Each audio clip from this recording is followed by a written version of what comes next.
Tanaman yang dapat digolongkan sebagai tanaman hias adalah semua jenis tanaman yang memiliki bentuk dan kesan indah serta sengaja ditanam dengan maksud dan tujuan tertentu. Dengan demikian, tanaman hias ini tidak hanya mencakup bunga tetapi juga buah, tangkai maupun ranting yang turut menyumbangkan keindahan tanaman hias. Tanaman hias ini biasanya ditanam di taman, pekarangan rumah maupun di dalam rumah dengan menggunakan pot. Tanaman hias menjadi primadona berkat keindahan bentuk bunga dan daunnya. Di pasaran terdapat berbagai macam aneka jenis produk budidaya tanaman hias dengan harga bervariasi. Selain menawarkan berbagai keindahan, tanaman hias juga dapat dijadikan lahan bisnis. Pencinta tanaman hias Wayan Sujana telah memanfaatkan peluang ini. Wayan Sujana telah menanam lebih dari 40 jenis tanaman.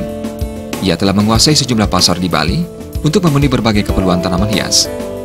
Budidaya tanaman hias cukup sederhana, cukup memperhatikan keutuhan pupuk dan air. Tanaman hias akan tumbuh dan berkembang dengan baik.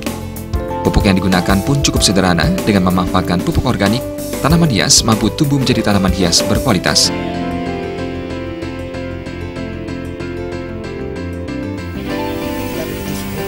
Kita tanam pakai dasar, seperti yang lihat di kebun kami, tidak terlalu gini pupukannya, cuma pupuk kandang, pupuk organik.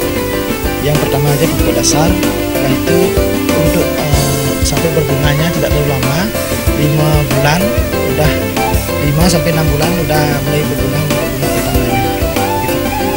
Bibitnya dari anakan, nanti untuk jenis yang lain kami mendatangkan dari teman-teman kelompok yang lain, dan untuk pengembangan ini untuk banyak tidak perlu kami beli, bisa mensapi aja dari anakannya. Ini tanaman kami baru 5 tahun kami lakukan permajaan, termasuk perawatan kami.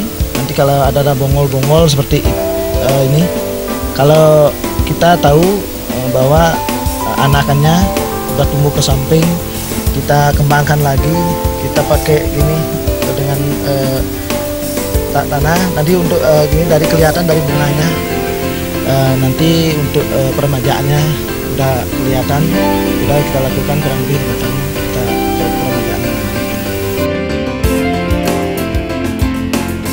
Tidak hanya bunga, berbagai bagian lain dari tumbuhan seperti buah dan daun memiliki nilai ekonomis tinggi. Pemirsa yang ingin mempercantik ruangan ataupun halaman rumah, tunggu apa lagi? Mari menanam tanaman hias. Desa Karyani, Bali TV.